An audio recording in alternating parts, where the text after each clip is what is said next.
కొన్ని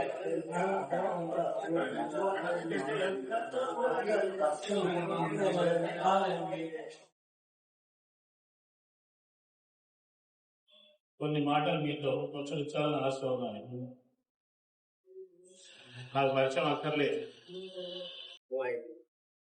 ఈరోజు ఈ తిరుపతి జిల్లా కమిటీ సమావేశానికి ఇచ్చేసినటువంటి మన కుల పెద్దలు ఈ కుల సంఘ నిర్మాణంలో ముఖ్య పాత్ర వహించి ఈరోజు ఈ కుల సంఘంని ఉత్తేజపరిచి, మీకు విషయం చెప్పాలంటే ఈస్ట్ వెస్ట్ గోదావరి జిల్లాలో ఉన్నటువంటి 5 లక్షల జనాభా అసలు ఉన్నారా లేదా అన్నట్టు ఉండి లేని లెక్కలలో ఉన్న వాళ్ళని బయట తీసుకొచ్చి ఈ రోజు ఈ సంఘ నిర్మాణానికి పూర్తి బాధ్యతగా మంత్రి సవితమ్మ గారు, ఆ తర్వాత మన తండ్రి అర్జునరావు సార్ గారు ఇద్దరు బాధ్యత తీసుకొచ్చి చేసిన మా తండ్రి అర్జునరావు గారికి నా యొక్క అందరూ తెలియజేస్తున్నాం.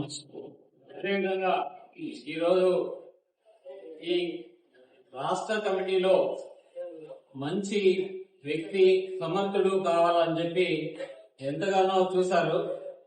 సవితమ్మ గారు కూడా ఒక 4-5 మీటింగ్ పెట్టుకొని, ఒక మీటింగ్ విజయవాడలో కూడా పెట్టి అది కూడా క్యాన్సిల్ చేసి కొంతమంది పెద్దోళ్ళు ఇంకో సమావేశం ఏర్పాటు చేద్దామన్న సమయం సందర్భాలలో మనకు మెరుగులు లాంటి వ్యక్తులు తీసుకురావాలా, మంచి వాళ్ళని తీసుకురావాలా, నిజాయితీ పనులు తీసుకురావాలా, ఈ సంఘాన్ని బాగుపరచాలా, ఈ సంఘం ద్వారా మన వాళ్ళకి ఏం జరగాలనే ఉద్దేశం చేసినప్పుడు మనకు అనుకోకుండా ఒక మెరుపు మెరిసినట్టుగా వచ్చినాడు ఎస్కే మల్లికార్జున గారు. చాలా నిజాయితీ, ధైర్యవంతుడు, బాగా చెట్టోడు మనకు దొరికినాడు. మన సంఘాన్ని ముందుకు నడిపిస్తున్నాడు అన్న చాలా సంతోషం మాకు. అదేవిధంగా ఈ రోజు ఈ రాష్ట్ర కమిటీలో మన ఉపాధ్యక్షుడిగా విద్యా సంస్థల అధినేత లక్ష్మణ సారు మరియు రఘు అన్న గారు, శ్రీను